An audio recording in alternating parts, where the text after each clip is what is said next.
Imagine working 14 hours straight on an oil rig, your hands still greasy, when your phone buzzes at 3 o'clock in the morning. A message from your wife.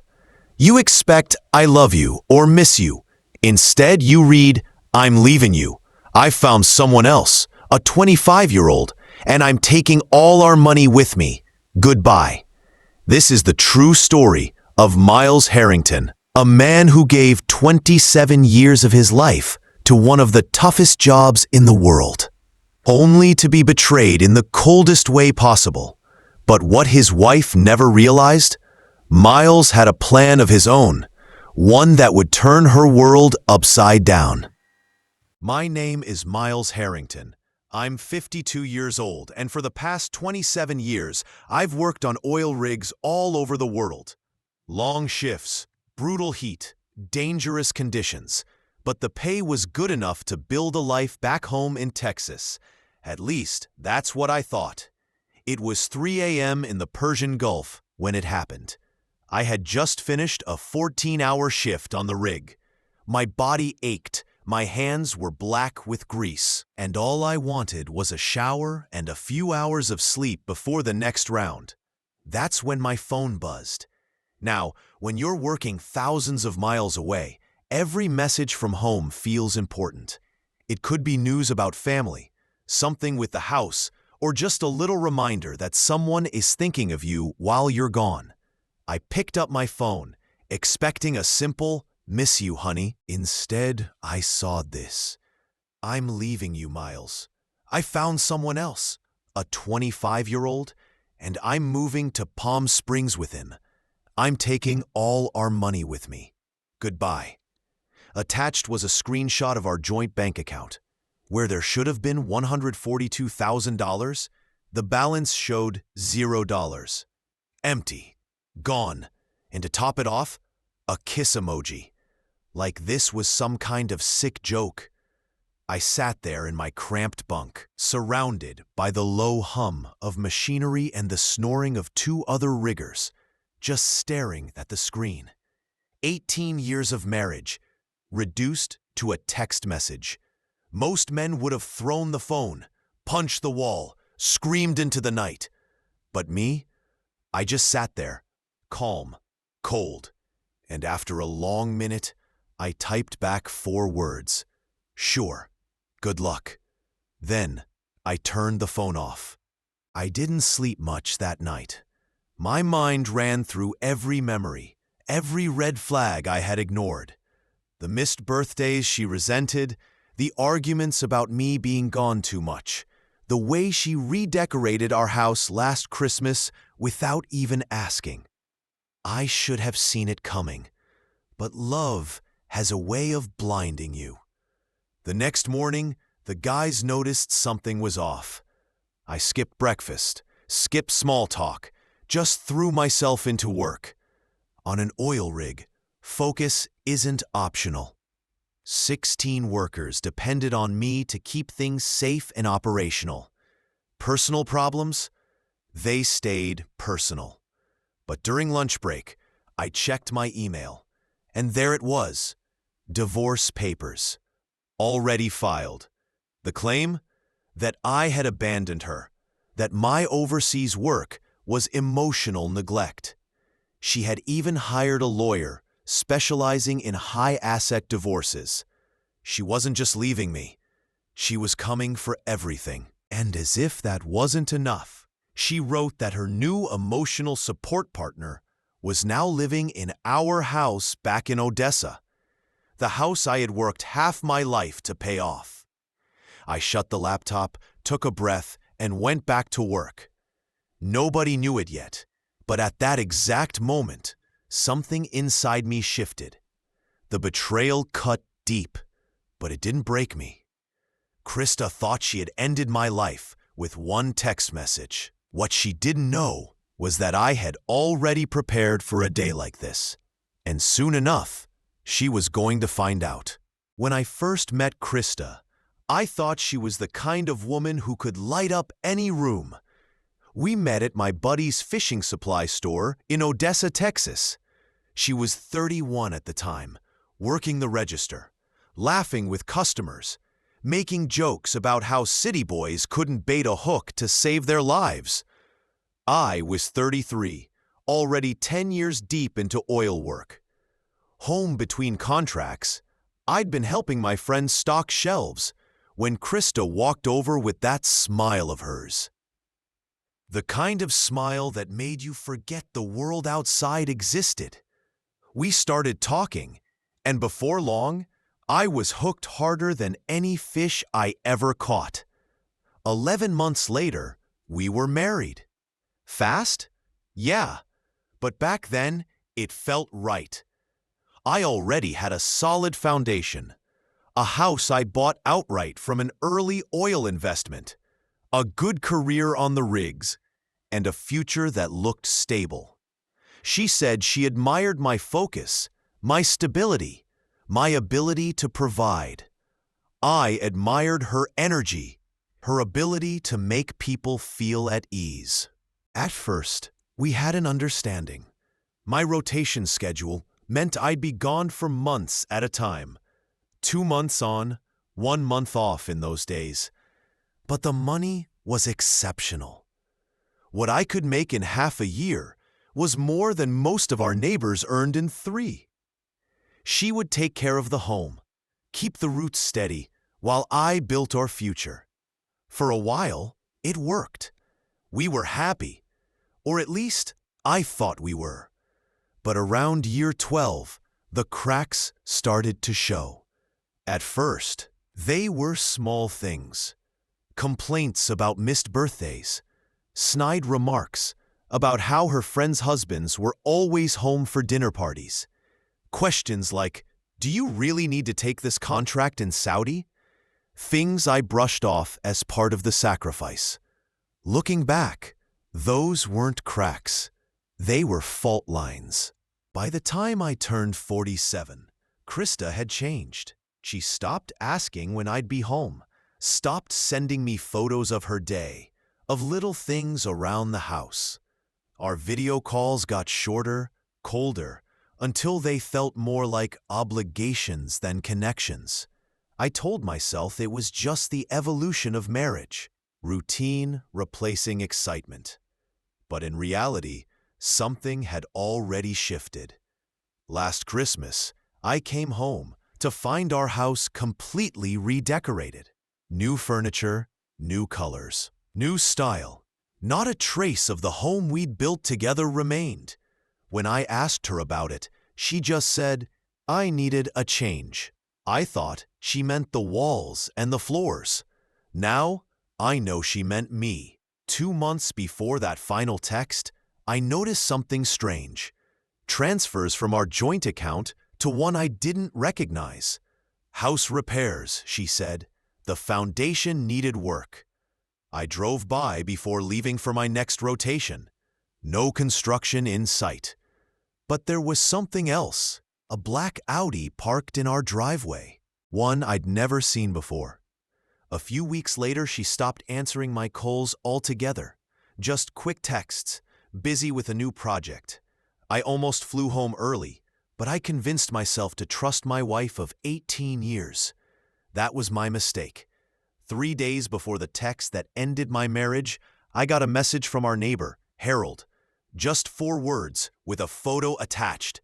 Thought you should know. The picture showed a moving truck parked right outside my house.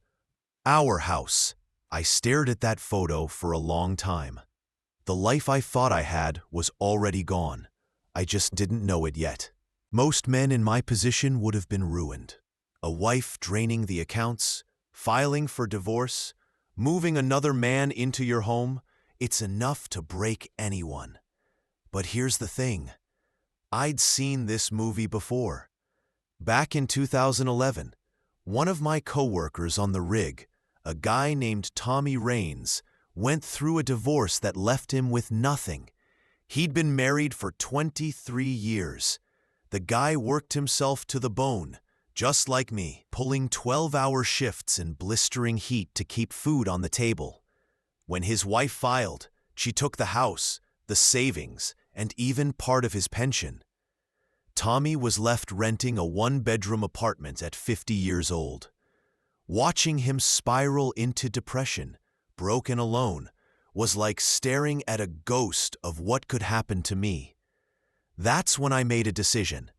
Never again. I called up my cousin Brendan, who happened to be a sharp accountant with a knack for building structures that most people wouldn't think twice about. Together, we set up what we jokingly called a parachute fund. On paper, it was a simple holding company. In reality, it was my escape hatch. Over the years, I funneled a good chunk of my income into it. Not in shady, illegal ways. Everything was taxed, documented, above board. But it was hidden in plain sight. To Krista, our joint account was everything. To me, it was just a checking account for day-to-day living. The real money, my blood, sweat, and 27 years of labor, was untouchable. By the time Krista sent that text, thinking she had cleaned me out, I had quietly built a safety net worth over $1.6 million. She thought she'd left me destitute. In reality, she'd stolen pennies from the jar, while the vault was locked tight in another room. When I got her text, I didn't just feel heartbreak.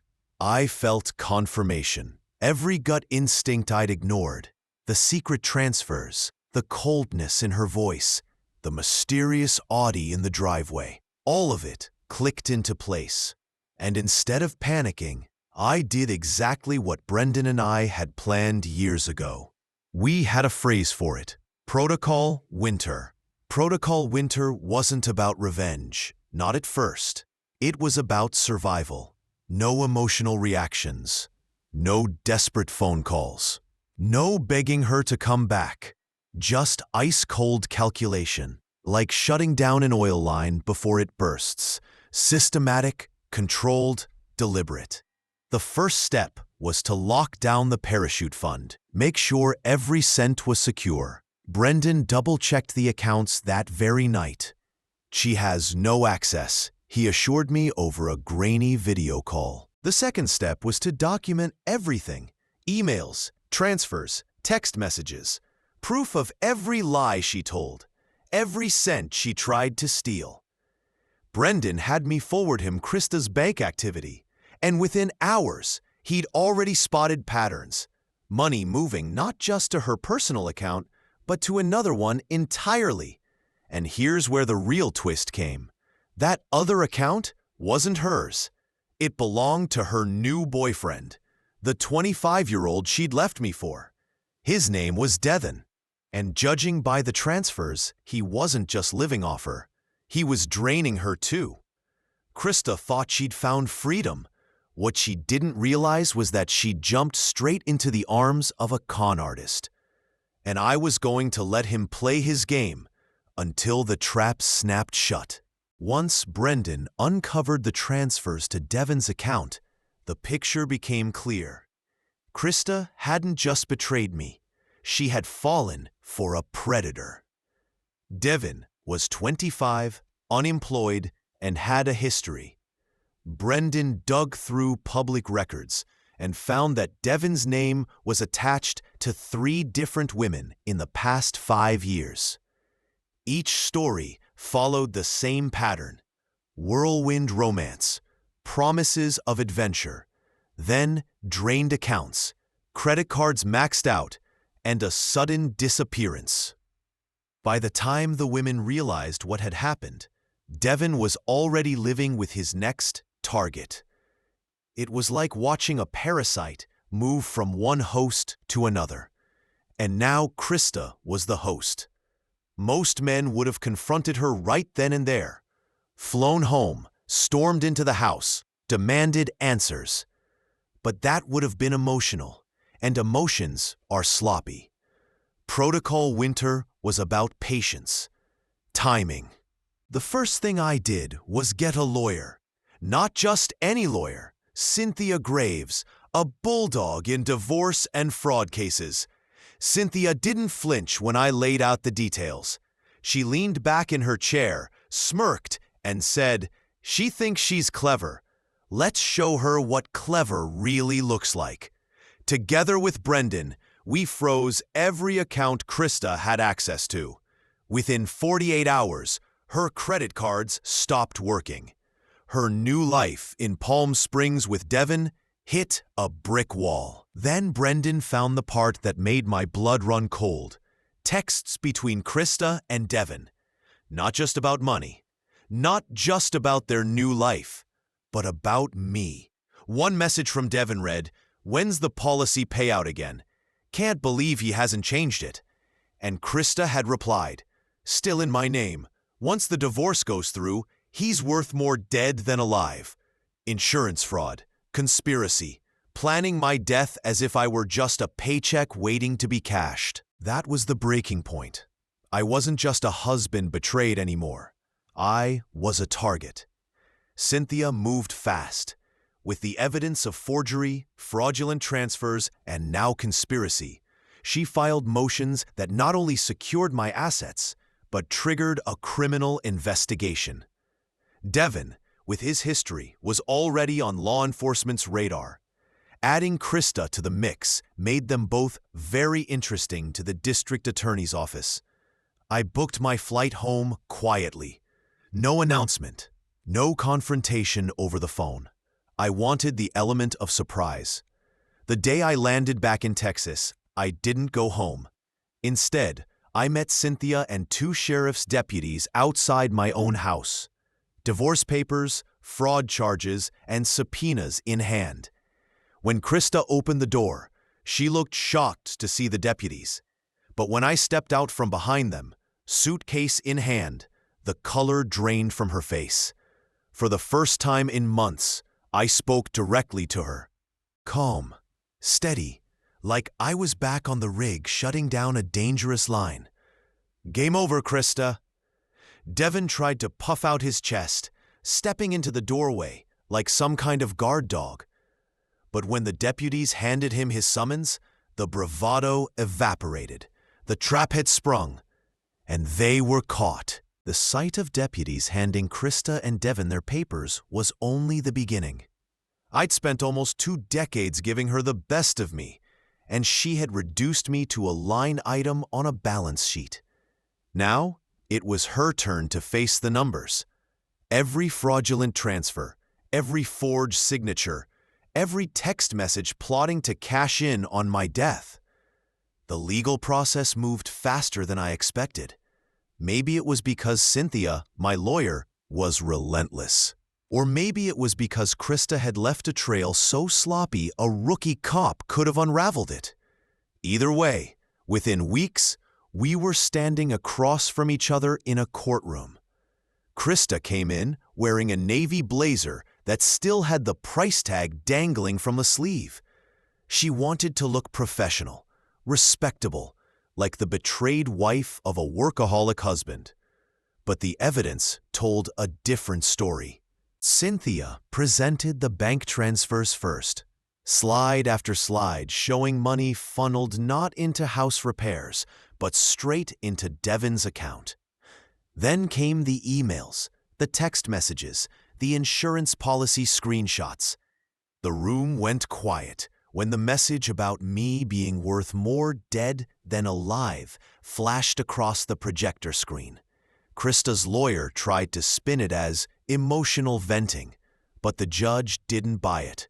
Neither did the DA's office, who had already opened a separate criminal case for insurance fraud and conspiracy. When it was Devin's turn to testify, he cracked almost instantly. The bravado he had at my doorstep was gone. Under oath, he admitted to living off Krista's money, admitted to encouraging her to access accounts she had no right to touch, admitted to discussing my accidental death.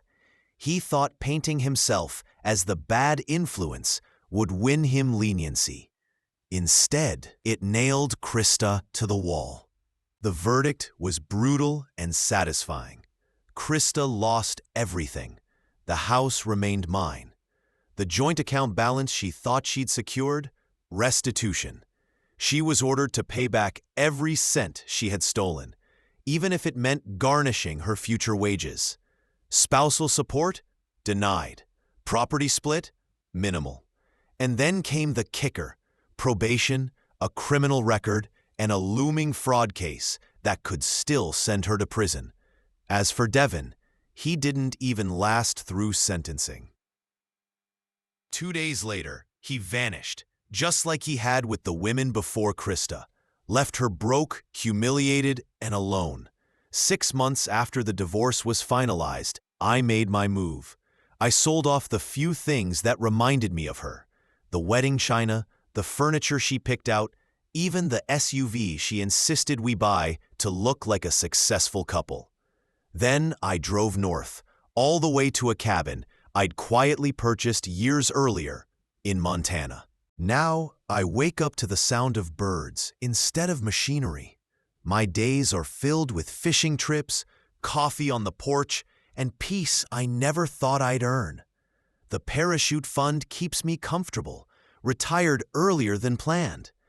Sometimes, when I look at the lake in the early morning fog, I think of Krista. Not with anger anymore, but with a kind of detached pity. She had everything: a loyal husband, a secure future, a life most women in our town would have killed for, but greed and lust hollowed her out until there was nothing left. In the end, she didn't destroy me. She destroyed herself.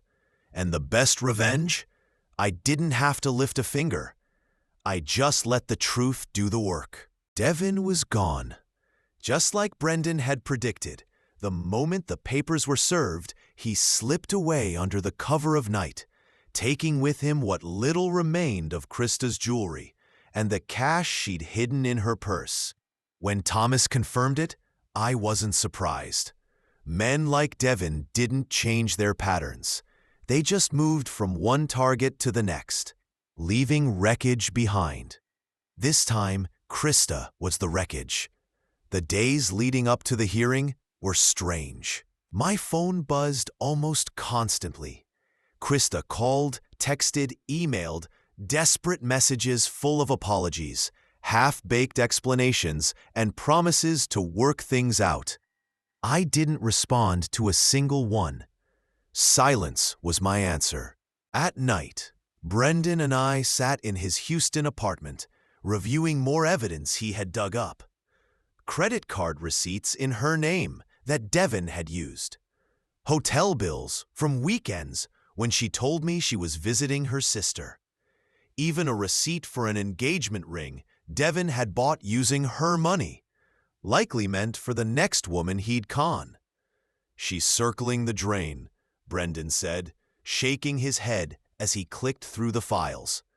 "Her boyfriend's gone, her money's frozen, and in 3 days she has to face a judge. You couldn't plan a cleaner downfall if you tried." I thought about that for a long moment. I hadn't planned this, not really.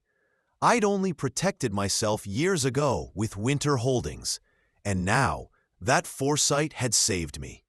Krista's own greed had built the trap she fell into. The morning of the emergency hearing, I dressed carefully, not like a man coming to fight, but like a man coming to finish unfinished business.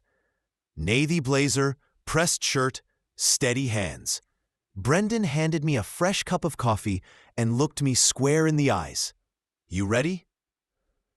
"I've been ready for 18 years, I said. Inside the courthouse, I saw her for the first time since that night on my porch. Krista looked smaller than I remembered. Her blonde hair was hastily pulled back, her eyes ringed with sleepless nights. She wasn't the sharp, confident woman I'd once admired. She was unraveling, piece by piece. Her lawyer, Bradley, tried to make a show of confidence, shuffling papers, whispering strategy. But when the bailiff called our case, and Judge Winters took the bench, everything shifted. The judge wasted no time. She reviewed the motions, the counterclaims, the evidence. The domestic violence allegation crumbled in minutes under the weight of my work records, travel stamps, and call logs. The forged home equity loan documents, the bank transfers to Devon's LLC, the incriminating text messages, all of it painted Krista into a corner she couldn't crawl out of. I didn't smile. I didn't gloat. I just sat there, steady and silent, as the judge dismantled her case brick by brick. By the time court recessed for the day, Krista wasn't looking at me anymore. She just stared at the floor, shoulders sagging, like she finally realized what she'd lost. Not just the money, but me. And the worst part for her? It was only the beginning. 3 weeks later, the judge's gavel came down one last time. The divorce was finalized, Krista's claims denied, and all assets she had siphoned were ordered back to me. On top of that, the evidence of forgery and insurance fraud had been forwarded to the district attorney's office. I walked out of that courthouse lighter than I'd felt in years. Not happy, not yet, but free. Devon, true to his pattern, had vanished. Rumors floated around that he was in Arizona with a new target, a divorced doctor with a private practice. I didn't bother tracking him down. Men like him don't stop until someone stops them. And eventually, the law, or karma, would. Krista, though, she had nowhere to go. Her lawyer dropped her after the hearing, unpaid bills piling up on his desk. The house was mine again, but I wanted no part of it. Too many shadows in those walls. I sold it within a month, shipped the heirlooms to storage, and donated the rest. Harold, my old neighbor, helped box everything. He didn't ask questions, just nodded with the silent understanding of a man who'd seen his share of betrayal. When the moving truck pulled away, he clapped me on the shoulder.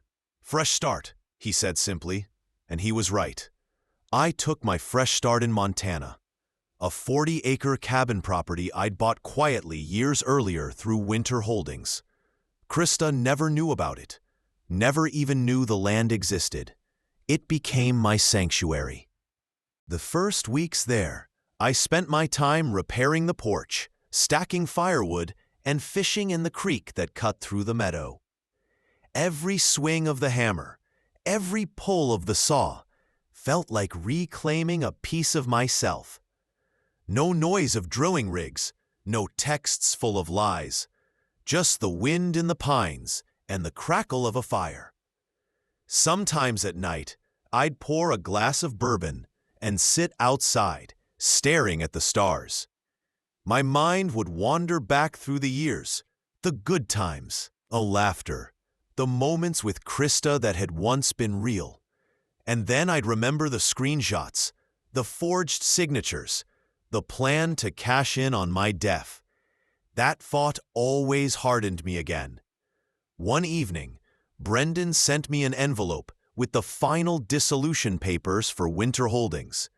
Assets secured, taxes cleared, everything tied up neatly. That chapter of my life was closed. Krista's, on the other hand, was far from over. She'd taken a plea deal for the forgery charges, 5 years probation, restitution payments she'd likely never finish, and a permanent stain on her record. Last I heard, she was working retail in Tulsa, living with her sister. The Palm Springs dream had died before it ever began. I didn't hate her anymore. Hate takes energy, and I'd wasted enough of that already. What I felt was nothing. She was just another chapter I'd turned the page on. One afternoon, I got a call from a Canadian oil company. They offered me a consulting role. Good money, minimal travel, just sharing the knowledge I'd built over decades. I told them I'd think about it. Maybe I'd take it, maybe I wouldn't. For now, I was content with the quiet. For the first time in nearly 30 years, no one expected me to show up on a rig. No one was draining my bank account. No one was pretending to love me while plotting my downfall. Just me, the cabin, and the peace I'd earned. And if I learned anything from all of it, it was this. Sometimes the greatest revenge isn't destroying the person who betrayed you. It's living well without them. 6 months into my new life in Montana, I'd settled into a rhythm. Morning walks along the creek, evenings on the porch with Urban in hand. The silence was a kind of medicine I hadn't realized I needed. But peace has a way of being interrupted. One afternoon, while splitting firewood, I heard the buzz of my phone on the porch railing. It wasn't Brendan, or Harold, or Thomas. The name on the screen froze me in place. Krista. I let it ring out. A minute later, a voicemail notification appeared. Against my better judgment, I listened. Her voice was hoarse, desperate. Miles, I know I don't deserve to call you. Devin, he's gone. He took everything. Again. I don't have anyone else. Please, I just need help. Just a little. Please, Miles. For a long while, I stood there, axe in hand, listening to the faint crackle of her breathing at the end of the recording. The old me might have felt pity, might have considered sending something, money, advice, anything. But the man who built this life in Montana wasn't the same man who once ignored the warning signs. I deleted the message. A week later, I got an email from Brendan. He'd seen a local Tulsa news story. Krista had filed for bankruptcy. Devin had disappeared with the last of her savings, just like he had with the other women before her. Her Palm Springs dream had turned into a rented apartment with bare walls and collection agencies at the door. I closed the email and leaned back in my chair, staring out at the pine forest. For the first time, I realized the finality of it all. Not just the end of our marriage, but the end of her hold over me. She was no longer my problem, no longer part of my story. And strangely enough, I didn't feel triumphant. I didn't even feel relieved. I just felt free. That night, I poured another bourbon, sat on the porch swing, and watched the stars climb over the mountains. Krista's last message echoed faintly in my mind, but it was just background noise now, like wind through the trees. I had my peace, my life, my future, and that was something no one could ever take from me again. It was late autumn in Montana when the past tried to find me again. The air was sharp, with the smell of pine and smoke, the kind of cold that seeps into your bones if you stand still too long. I was loading supplies into my truck when a black SUV rolled slowly up my gravel driveway. 2 men stepped out, suits, polished shoes, and the kind of expressions that said they weren't here to sell magazines. "Mr. Harrington?" the taller one asked. I nodded. "We're with the district attorney's office in Texas. We'd like a word." Inside, over steaming mugs of coffee, they laid it out. Krista had finally broken under pressure. Facing restitution payments she could never afford, and with Devin long gone, she had started talking. She'd admitted to her part in the forged loan, the insurance scheme, and even hinted at other scams Devin had pulled. "She's willing to testify," the second man said, "but she's also naming you in some of her statements, claims you were aware of certain financial arrangements." I almost laughed. She's still trying to drag me down with her. The agents exchanged a glance. "We don't believe her, Mr. Harrington. We've seen the documentation your lawyer submitted. Your alibis are airtight, but we may need you to testify against Devin if we can track him down." Devin.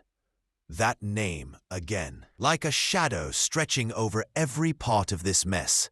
I leaned back in my chair, feeling the weight of it. "Let me guess," I said. "You don't know where he is." The taller agent gave a tight smile.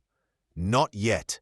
but he's left a trail, and one way or another, men like him always make mistakes. When they left, the cabin felt colder, quieter than before. I walked out onto the porch, watching the SUV disappear down the dirt road. For months, I'd been building a new life, piece by piece, and now the ghosts of the past had come knocking again. That night, as I sat with a glass of bourbon, I caught myself staring at the phone. For the first time, I wondered if Krista's voicemail, the one I deleted without answering, had been more than just desperation. Maybe she really was scared. Maybe Devin wasn't just a con man. Maybe he was dangerous. But then I reminded myself, her fear was no longer my responsibility. I'd protected myself. I'd built my walls. Whatever storm was coming, I was ready. And if Devin ever showed up at my door, well, I'd spent nearly 3 decades surviving oil rigs in the Persian Gulf. Men like him didn't scare me. Winter settled hard in Montana. The creek froze into a silver ribbon, and the pines bent heavy with snow. Life had fallen into a rhythm of chopping wood, checking traps, and writing notes for the consulting job I'd finally agreed to take. But one night, in late January, everything changed. It was close to midnight when headlights cut across the trees outside my cabin. My first thought was Brendan dropping by unannounced. But Brendan didn't drive a beat-up sedan with Texas plates. When the door creaked open, I was already waiting with the shotgun I kept by the mantel. "Miles," a familiar voice slurred. "Don't shoot. It's me, Devin." He looked different. Thinner, ragged beard, eyes darting like a man who'd been running too long. His charm was gone. In its place was desperation. "You ruined me," he spat, stomping snow off his boots, as though he had the right to walk into my home. "Krista's talking to the DA. They're after me. I need cash. Now." I didn't move the shotgun. "You picked the wrong cabin, Devin. You've bled me for the last time." He laughed, a broken sound. "Don't play saint, Miles. You love the money, the lifestyle. Krista told me everything. How you set up Winter Holdings, how you knew the game." "That company saved me," I said, my voice calm, steady. "You and Krista thought it was a golden goose, but it was my escape hatch. And now it's the noose tightening around your neck." For a moment, we just stared at each other. The man who tried to steal my life, and the man he thought was weak enough to let him. Then he stepped forward. "Give me something, or I swear." The click of the shotgun cut him off. "Or what?" I asked. Silence stretched, broken only by the crackle of the fire. Finally, Devin's shoulders slumped. He wasn't a predator anymore, just a scavenger who'd run out of prey. I nodded toward the door. "Get out. The road's long and cold. Maybe you'll make it to town before someone else catches you. Maybe not, but you're done here." For the first time, I saw fear in his eyes. Real fear. He muttered something under his breath, then staggered back into the snow. Headlights disappearing down the mountain road. I never saw him again. Weeks later, Brendan called. They picked him up in Colorado. Fraud, forgery, theft. He won't see daylight for 20 years. I thanked him, hung up, and stepped onto the porch. Snowflakes drifted through the pines, the world quiet and clean. It was over. Finally, truly over. Krista was a ghost of her former self. Devin was caged, and my life, my real life, stretched wide open in front of me. I poured a bourbon, raised it to the stars, and whispered to the night, "To freedom." And for the first time in decades, I knew what it felt like to be truly free. Spring arrived in Montana slowly. The snow melted into streams that sang through the valley. The pines shed their heavy coats, and the cabin felt less like a hideout and more like a home. For the first time in years, I wasn't surviving. I was living. Every morning, I brewed coffee on the wood stove and sat on the porch watching the sun burn through the mist. No deadlines, no lawyers, no Krista, just the steady rhythm of a life I'd carved with my own hands. But peace doesn't mean isolation. One weekend, Harold drove up from Texas with his son to help me build a new workshop beside the cabin. As we worked, he said something that stuck with me. "You've spent half your life building things for others, rigs, pipelines, companies. Maybe it's time to build something for yourself." The words rolled around in my mind for days. That night, I opened an old notebook I'd kept from my rig days. Sketches of designs, safety improvements, even a few half-finished patents. Ideas I'd shelved because life and Krista had pulled me in other directions. Now, those pages looked different. They weren't relics. They were blueprints for a future I controlled. By summer, I'd filed for a patent on a new safety valve design. Brendan connected me with an engineer in Houston, and within months, investors were calling. Not big oil execs, not sharks like Devon, but serious people who valued experience and foresight. Funny how life works. Krista had tried to destroy me for money, but without her, I was finally in a place to create it on my own terms. One evening, while walking the property, I stopped by the creek.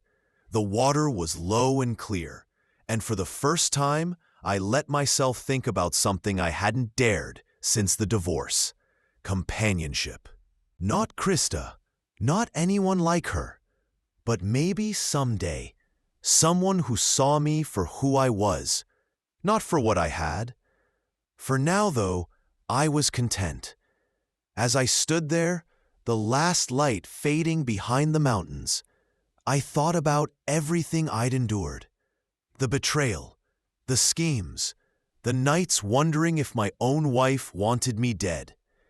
And then I looked at the workshop, the cabin, the quiet land that was mine alone. The storm was behind me. The future was wide open. And for the first time in my life, I wasn't just surviving betrayal. I was building something better because of it. This wasn't revenge anymore. This was rebirth. A year passed before I realized just how far I'd come. The cabin had grown. A new workshop stood tall beside it. My patent was licensed to a Canadian firm. And for the first time in decades, money felt like freedom, not chains. I wasn't chasing deals in smoke-filled boardrooms. I wasn't watching my back for betrayal.